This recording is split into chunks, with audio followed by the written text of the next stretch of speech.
All right, let's kick off another deep dive. And today, we're moving way back to 1984 to this legendary game, really, called Elite. And we've got a whole bunch of sources, like some cool articles about gaming history, even peeked into the Commodore 64 wiki. And we even found some interviews with the developers. So you might be thinking, what's the big deal with this game? Right. I mean, think about it. Back in 84, most games were pretty basic, platformers Right. or just straight up shoot 'em ups. But then Elite comes along, and it's this completely different beast, a space trading and combat simulator. And get this, it just throws you into this massive open universe. No hand-holding, no tutorials, just pure freedom. Yeah, it's crazy how different Elite was from everything else back then. I mean, most games gave you very specific goals and this linear path to follow. But Elite was like, here's a spaceship in a galaxy, now go make your own fun. Exactly. And the crazy thing is, it wasn't just the open-ended gameplay that was groundbreaking. The game had these amazing 3D wireframe graphics, which, in 1984, was mind-blowing. But here's where things get really wild. The whole game, with its 8 procedurally generated galaxies, fit onto a 16 KB BBC microelectron. I mean, that's smaller than a single text message we send today. How'd they pull that off? Well, it's a real testament to the developers, to their ingenuity. They use this thing called procedural generation, which basically means algorithms and math formulas were used to create the game world instead of handcrafting every little detail. Ah, I see. So things like planet names, Yeah. their resources, their economies, it was all determined by an algorithm. Right, exactly. Like running a seed number through a formula. So it's kind of like a mathematical recipe for a whole planet. Exactly. And a key ingredient in that recipe was the Fibonacci sequence. You know that series of numbers where each number is the sum of the two before? Oh, yeah, like 1, 1, 2, 3, 5, 8, and so on. Exactly. And it pops up in nature all the time, like the spiral of sunflower seeds, the branching of trees.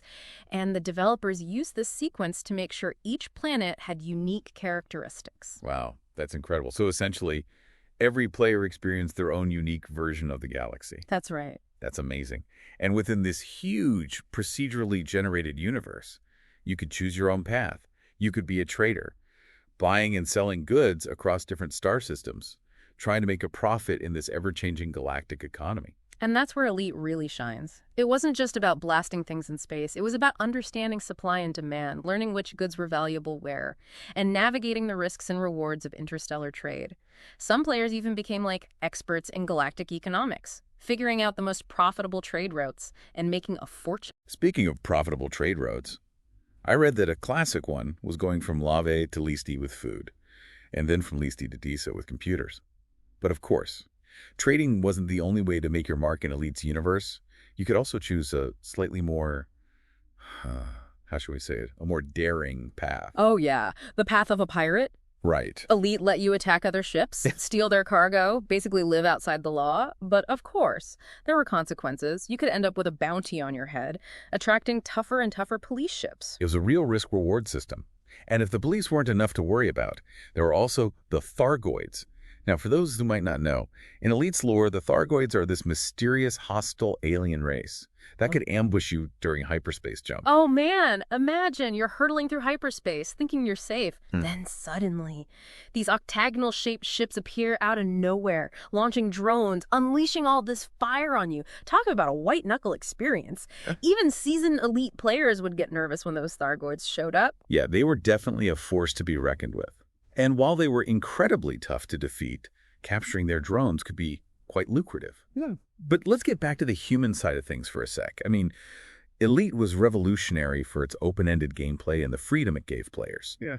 But it also had some seriously innovative technical features. Absolutely. One of the things that really blew players away was the ability to manually dock with rotating space stations. It wasn't just a simple press a button to land kind of thing. You had to carefully maneuver your ship, match the station's rotation, and align yourself with the docking bay. It was a real test of skill. And if you messed up, it wasn't just game over and start again. Collisions in Elite could have some serious consequences. Oh, yeah. You could damage your ship, lose precious cargo, or even get completely blown up. It added this real sense of tension and danger to the game. Every decision mattered. Every maneuver you attempted, it had weight to it. Yeah, totally. It's like Elite made you really earn your victories. It was a challenging game. But that challenge was part of what made it so rewarding. And speaking of rewards, let's talk about Elite's impact. Well, for starters, it was a massive hit. Sold over 100,000 copies for the BBC Micro alone. And remember, this was back in 1984, when home computers were still pretty new. Yeah, it was such a phenomenon that it was even featured on TV news. It's kind of crazy to think about a video game being considered newsworthy today. I know, right? It shows you the kind of impact Elite had. It wasn't just a game, it was a cultural event. It captured the imagination of a whole generation and sparked a passion for space exploration that's still going strong today. That's amazing. Just think about it. One game could spark such widespread interest in space. It's incredible. It's amazing to think how just one game could make so many people interested in space. And Elite's influence, well, it went way beyond that. It sparked this whole wave of space trading and combat simulators. Games that we still play and love today. It's true. It's like Elite laid the foundation for a whole new genre of games. Games like Wing Commander, Privateer, Grand Theft Auto, even EVE Online. They all owe something to Elite. Yeah, it's incredible how a game with relatively simple mechanics could have such a lasting impact. Yeah. There weren't any elaborate quest lines in Elite or complex narratives. It was just a set of rules, a universe to explore, and the freedom to do whatever you wanted. Right, and that's what made it so compelling. Elite wasn't just a game. It was like a blank canvas for your imagination. You weren't playing a character. You were creating one, building your reputation, getting rich, becoming a legend. Totally. It wasn't about following some story. It was about writing your own. And that feeling of ownership, that agency, it was really powerful. But of course, Elite's story, it didn't end with that first game. It led to a bunch of sequels that pushed the boundaries even further, like Frontier, Elite 2, and Frontier, First Encounter. Yeah. Those sequels, they took everything that made Elite great and just expanded on it in a huge way. They introduced billions of star systems, a more realistic physics engine based on Newtonian mechanics. You could even land on planets. It was a massive leap forward. I remember playing Frontier, Elite 2, and just being blown away by the sheer scale of it all. You could spend hundreds of hours exploring and still only see a tiny part of that huge universe. It was a game that really rewarded curiosity. It did. But all that scale, it came with increased complexity. Frontier, Elite 2. While groundbreaking in many ways, it also started a discussion about realism versus accessibility in games. Oh, yeah. Some players found the new mechanics, especially the realistic flight model, to be a bit too challenging. It was different from the more arcade-like feel of the original Elite. That's true. Frontier. Elite 2 definitely had a steeper learning curve. But for those who were willing to put in the time, it offered an incredible level of depth and immersion. And it's a question that's still being debated today. Should games go for ultimate realism, even if it makes them harder to play? Or should they focus on being more user-friendly? That's a tough one. There's no easy answer. Some players really want realism. They love the challenge of mastering complex systems. Others just want to jump in and have fun without getting bogged down in the details. And that's the great thing about gaming. There's room for all sorts of experiences. Absolutely. But no matter what side you're on in the realism versus accessibility debate, you can't deny Elite's impact on that conversation. It pushed the limits, both in terms of technology and how games are played. And its influence is still felt today. Speaking of pushing limits, did you know that the source code for Elite was actually released online? Yeah. That was a big deal. It allowed fans to dig into the game's code, figure out how it worked, and even create their own modifications or versions of the game. It shows just how passionate the Elite community is, a community that's still going strong today. That's amazing. It wasn't just about playing the game. It was about understanding it, taking it apart, and building on it. I even read that one developer was working on a space trading game called Trojan. But it was so similar to Elite that to avoid any legal issues, Trojan had to become an official Elite conversion. That's a great story. It really shows how much Elite influenced the gaming world. It was more than just a game. It was like a blueprint for a whole genre.